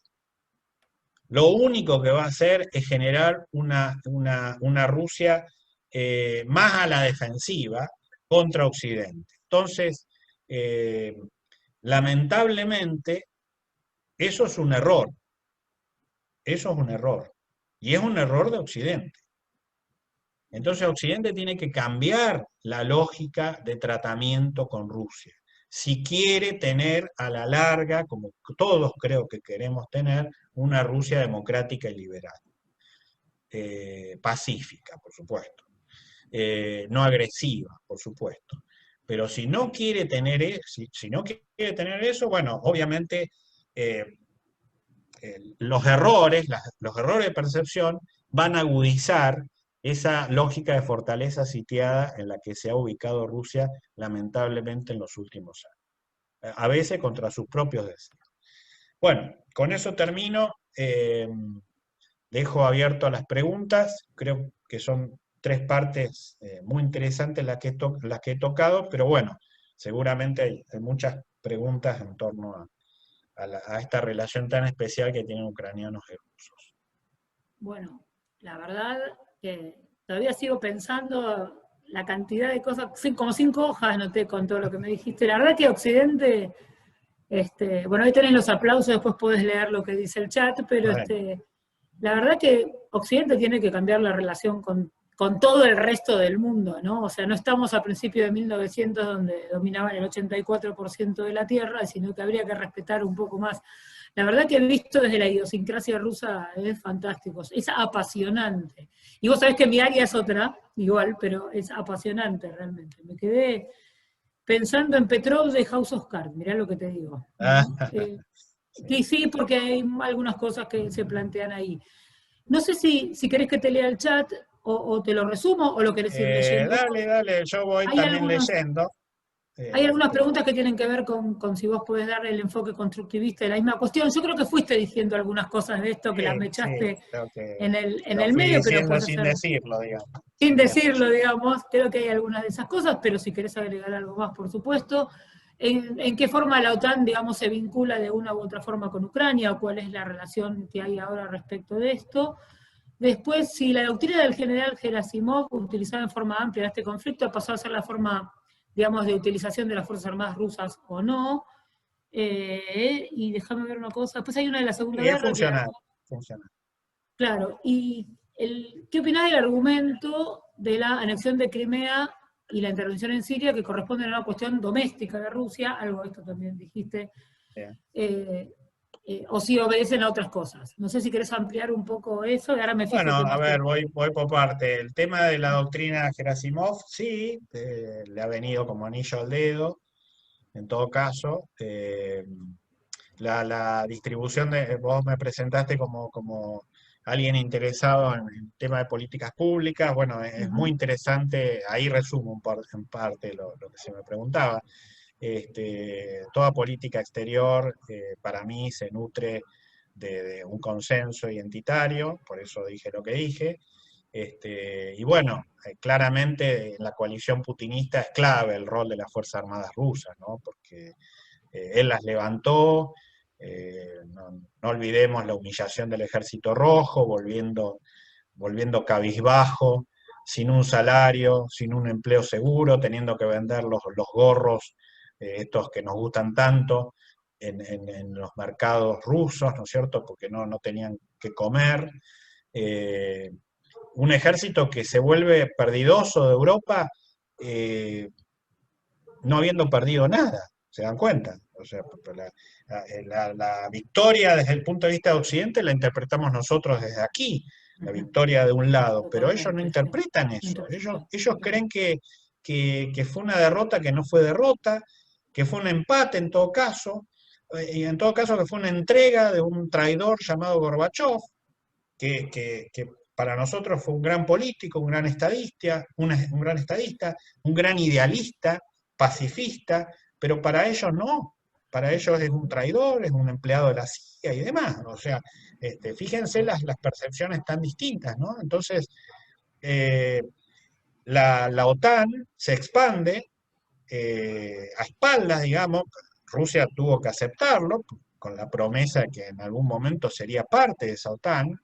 Fue un invitado, no invitado finalmente a integrarla, y en donde, por supuesto, los recelos iban a ser tremendos entre los oficiales norteamericanos y los oficiales rusos, ¿no? Por la desconfianza eterna, tecnológica, no obstante que hay mucha cooperación científica, militar, muchas partes de los helicópteros norteamericanos tienen insumos rusos. eh, Todos saben ahora con lanzamiento del SpaceX, la cooperación allá arriba del planeta, ¿no es cierto? En la estación internacional hay rusos y norteamericanos, pueden cooperar tranquilamente, es decir, todo este fantasma de la desconfianza también ha sido retroalimentado por ambos lados, por ciertos sectores de ambos lados. Entonces, es posible, por supuesto, que Rusia esté dentro de la OTAN, pero bueno, hoy ya no. Yo creo que ya se ha llegado a una lógica de tensión enorme, donde no tiene sentido. Yo creo que Rusia va a apostar a que la OTAN finalmente desaparezca algún día, que Estados Unidos entienda que tampoco ya tiene sentido financiar esa estructura para la protección de los europeos. Y la lógica, y en esto coincido con Hülsenreuther, la lógica es ir a una fuerza de despliegue militar europea propia, en donde, claro, ahí Rusia tendrá algo que decir, seguramente. El orden internacional que más le gusta a Putin es el 1815 Congreso de Viena, ¿no? Claro, Rusia obvio. sentada a la par con los europeos. Y Estados Unidos fuera de Europa, porque ¿qué tiene que hacer en Europa Estados Unidos? No tiene ningún sentido ya. Y Putin no es Hitler, o Putler, como le dicen algunos europeos sarcásticamente, ¿no? No hay por qué temer eso ya. Porque no, a ver, la gran obsesión de Putin es que Rusia sea un país desarrollado, tenga un nivel de vida comparable al europeo, sin los problemas morales que tienen los europeos hoy, ¿no? Y para eso necesita economistas liberales y empresarios. Al mismo tiempo, una potencia moralmente conservadora, muy conservadora.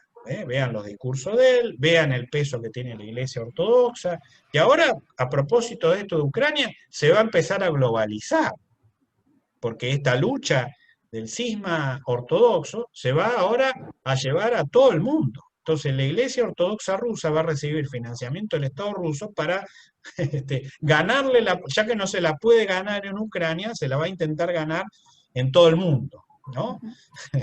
Es muy gracioso. Así muy que, gracioso. bueno, la doctrina Gerasimov va en línea, digamos, con esto de no involucrar a la Fuerza Armada rusa en territorio extranjero de una manera directa, porque, bueno, por supuesto, no quieren otro Afganistán, no quieren otra vez los muertos y demás, y bueno, hay un dilema ahí que él tiene que resolver, que tiene que ver con la conscripción militar, ¿no?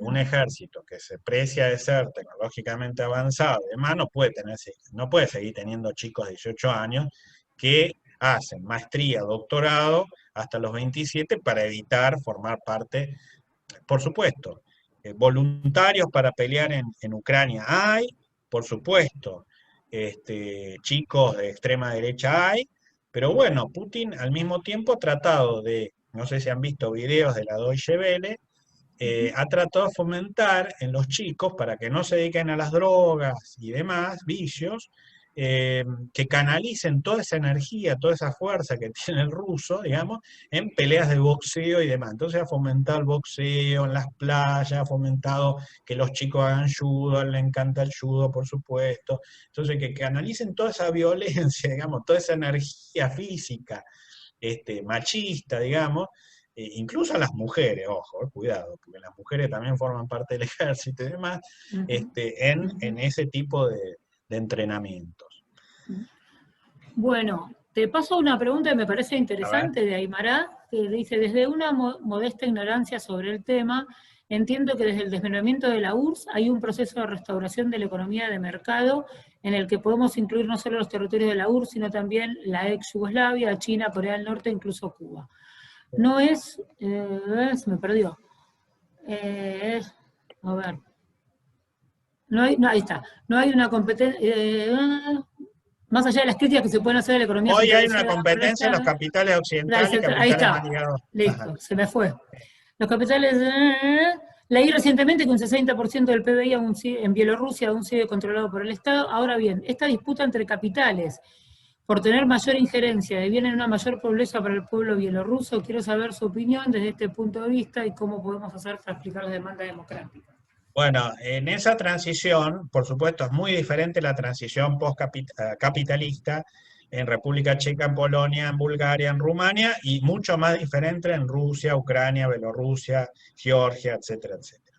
En general, y te la hago corta, excepto en Polonia y República Checa, la verdad que la transición eh, no ha sido todo lo competitiva, todo lo transparente, todo lo eficiente, etcétera, etcétera, que ha sido en esos dos países, ¿no?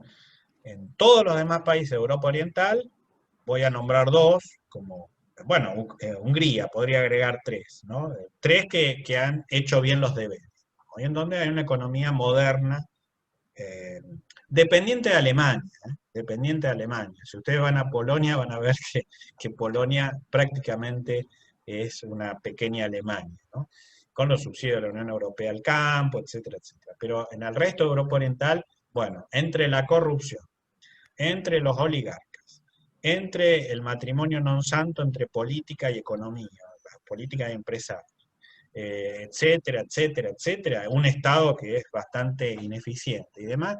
Y bueno, los procesos han desembocado en mucha desigualdad, en mucha emigración, sobre todo los más jóvenes, mucha emigración de la mujer, por ejemplo, muchas redes de tráfico ilegal, ya saben de qué. Entonces, bueno, todo ese tipo de cuestiones lamentablemente también se han reproducido en los procesos rusos, bielorrusos, georgianos y demás. Todo esto como para empezar, ese es el piso, digamos, que ha traído los años 90 y parte de los 2000. Más la crisis financiera y demás, bueno, por supuesto el resultado no ha sido bueno, y como dije en el caso de Ucrania, si vos querés entrar a la Unión Europea, bueno, vas a tener que hacer muchos ajustes Estándares. que no sé si la sociedad civil los va a entender, los va a aceptar, los va a tolerar. Son tremendas las cuestiones que tienen que ver con esos procesos, que son de shock y que bueno, van a tener que hacerse de manera gradual si Ucrania quiere llegar a ese tipo de situación. Lo mismo en el caso de Rusia, lo mismo en el caso de Bielorrusia. Bielorrusia tiene una economía muy industrializada, es la heredera genuina de la Unión Soviética, es en pequeño lo que era la Unión Soviética en grande, ¿no es cierto? Entonces, claro, ¿qué puede producir Bielorrusia que le interese al mundo, que le pueda vender a Europa? Nada. Se lo puede vender a Rusia. Es una economía fuertemente dependiente de Rusia, como lo es Turkmenistán, como lo es Kazajstán, como lo son los países centroasiáticos, con la salvedad que ahí sí hay mucho capital chino, e incluso algunos norteamericanos, porque son regímenes muy corruptos y demás. Pero, pero Bielorrusia es el sudeste ucraniano en grande, digamos. O sea, vive de la relación. Lo que los rusos se burlan, dicen, esos bielorrusos lo único que saben producir son peluches. Claro, porque ustedes suben a un tren para ir por ejemplo, de Bielorrusia a Kaliningrado, ustedes se tienen que tomar un tren. Mejor dicho, de Rusia tienen que pasar por Bielorrusia o por los estados bálticos y llegan a Kaliningrado. Y entonces, bueno, claro, se suben las viejitas a vender, las ancianas bielorrusas, con el pañuelo en la cabeza, ¿no es cierto? Como Lara Antípova, doctor Zhivago, a vender los peluches. Claro, y los peluches tienen a lo mejor origen chino, pero bueno, entraron ilegalmente. Pero eso es lo que pueden ofrecer, ¿no? Es un país pobre, con una idea de la Unión Soviética muy pareja, con un nivel de expectativas educativas muy alto. El Viber se inventó en Bielorrusia. El Viber es el WhatsApp ruso, igual que el Telegram, ¿no? El Skype, mejor dicho, el Skype ruso es el Viber. Entonces, bueno, ahí eso demuestra que casi todos los chicos allí son egresados en matemáticas, física, es la Unión Soviética en pequeño. Claro, ¿dónde trabajan? Y trabajan en un McDonald's. Allá es muy común. En Lituania es muy común. El 45% de los lituanos tiene título universitario. ¿De qué trabaja un ingeniero nuclear lituano? A ver, y seguramente, o en Berlín, y si trabaja en Lituania, y trabaja en un McDonald's, o en un supermercado. ¿Se dan cuenta? Esa es la herencia de la Unión Soviética. Por un lado, muy buena, educación muy igualitaria, por el otro lado, frustración, desencanto, ¿no? Porque el mercado no da para tanto, ingenieros nucleares, ingenieros físicos y demás. Mortal, la verdad, para pensar, absolutamente para pensar. Me abuso de vos y te paso una más, no sé si Dale, nos dale, dale. das, No, ¿no? no, no Dice hay problema. Cristian Reyes que te dice, ¿es posible que Bielorrusia junto a Ucrania y Georgia funcione como estados pivot desde lo geopolítico para Rusia, dada también la condición de ex repúblicas soviéticas y la extensión estratégica de la OTAN? A ver, no entendí la pregunta. ¿Qué querés Te la decir leo de con...? vuelta. Dale. ¿No? ¿Es posible que Bielorrusia junto a Ucrania y Georgia funcionen como estados pivot desde lo geopolítico para Rusia, dada también la condición de sus ex repúblicas soviéticas y la extensión estratégica de la OTAN? Sí, no, no, no. A ver, si son barreras contra la OTAN, sí, sí, sí. Las va a tratar de someter a este proceso cuasi desestabilizador con enclaves como Abjasia o Osetia del Sur, en el caso de Georgia, este, eh, con una Ucrania dividida. Sí, sí, les va a embarrar la cancha, digamos, para evitar que las tropas. Claro, las tropas de la OTAN están a 200 kilómetros de San Petersburgo, están ahí en los estados bálticos. Hay tensiones todos los días en el mar Báltico, entre los aviones rusos y los aviones norteamericanos. Eh, pero bueno, ya que entren al corazón del alma rusa, bueno, no, ya es intolerable. Es otra cosa, es otra cosa. Y Chernobyl, te pregunta Federico si Chernobyl todavía ocupa un tema central en la agenda entre Rusia y Ucrania No, o ya no. no, hay Resumís. algunos artículos interesantes eh, de algunos especialistas rusos sobre la situación ecológica de Rusia. Hay algunos casos, por ejemplo, Norilsk, que es una ciudad que vive de la industrialización del oro. Imagínense los grados de contaminación que hay en ese tipo de ciudades. Y en realidad hay muchos Chernobyl en el territorio ruso. Eso lo dominan muy bien los finlandeses que estudian Rusia. Ellos saben porque, bueno, están ahí cerca y van a ser los primeros damnificados en caso de que haya una explosión o nuclear o un derrame, una contaminación industrial, ¿no es cierto? Se supone que los rusos trabajan, si no han habido muchos Chernobyl, es porque los rusos el tema de la seguridad ambiental la trabajan bien. Insisto, tienen procesos industriales que son arcaicos en muchos casos. Y el riesgo de accidente está ahí a la vera del camino. Pero al mismo tiempo eso los ha hecho muy conscientes de que, bueno, sin los estándares europeos se las tienen que arreglar, ¿no? El famoso atamo con alambre criollo. Pero claro, tienen gente muy inteligente y como están siempre al borde de la cornisa, bueno, tratan de evitar eso y entonces, afortunadamente para el mundo y para Europa, y para ellos mismos, el riesgo de un Chernobyl, bueno, afortunadamente se ha evaporado. Pero sí, eso está siempre latente, como un accidente de un submarino nuclear, como un nuevo Kursk. Claro, ahora, por supuesto, la flota se ha modernizado y se supone que eso se va a evitar, pero bueno, eso existe. Bueno, Marcelo, te vamos a dejar que te vayas a descansar después de 2 horas de charla. Bueno, Un placer cualquier cosa, escucharte, les doy el mail, les pongo acá el pero cómo mail, me no, escriben.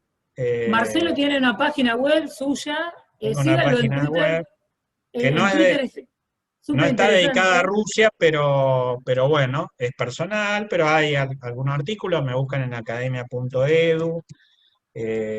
Verás el chat, Bueno, cómo explotó todo lo que dice el chat, después tomate el tiempo para leerlo, si querés. dale. En el Facebook me pueden buscar, me pueden escribir. Es Todo muy lo que interesante. sea Sí, es aumentar muy la interesante. población de interesados en Rusia, bienvenido. Bueno, para nosotros es un placer haber podido contar con vos. La verdad que me encantó escucharte. Hacía mucho que no escuchaba hablar de Rusia desde Rusia, siempre uno escucha hablar desde Occidente.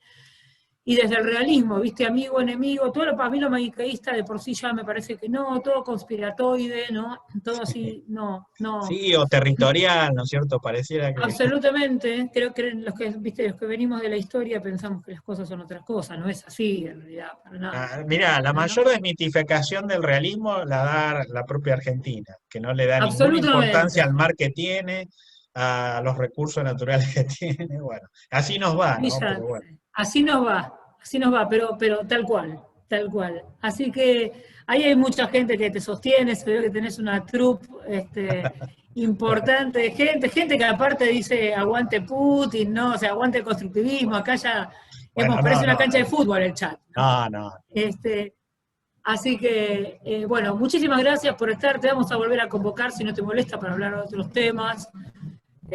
Por ahí más vinculados a Rusia y por ahí No más dijimos desde nada de la la parte pandemia en cultural. Rusia y demás, pero bueno. Y gracias a Dios, porque creo que ya todos de la pandemia estamos como, viste, pero si querés hablamos la próxima vuelta de la pandemia. Dale, A ver dale. quién tiene razón, ¿no? Porque yo creo que con la perspectiva se va a ver un poco mejor, a ver quién tuvo razón en Yo realidad lo único sobre que el digo es tratamiento y que qué era lo que había que hacer. lo único que digo, sobre todo los millennials que les gustan los memes y demás, ese meme con la sonrisa, con la carcajada de Putin y demás. Bueno, así está Putin después de la pandemia de haber asolado Europa. Y de Ujú. nuevo, vieron que tenía razón.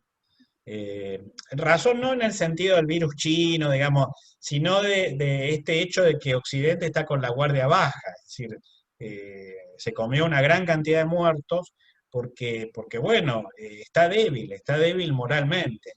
Y entonces la tercera Roma tiene razón, claro, la tercera Roma es Moscú. Ujú, Si ujú. fuera el occidental más fuerte, no lo hubiera agarrado este virus con Doblegado. la fuerza como lo agarró, ¿no? Con el miedo, sobre todo. Eh, el machismo putinista o el machismo ruso está siempre visualizado desde Occidente como algo medieval o antiguo, premoderno, que ya no tiene sentido en una sociedad liberal, pero bueno, él no lo plantea así, él lo plantea en términos de que, bueno, el ser humano, incluyendo por supuesto a la mujer, tiene que ser, la mujer rusa es tremendamente fuerte, el hombre se muere a los 60 años de edad, imagínense, promedio. Bueno, justamente tiene que ser mucho más fuerte en relación a este tipo de virus, porque además vamos a tener más virus en el futuro, Ujú, ¿no? ujú. Y, Y en lo que se que, viene. y cómo actuó Rusia frente a la frontera. Lo primero que hizo Rusia fue eh, cerrar la La frontera frontera con con China. China. Con China.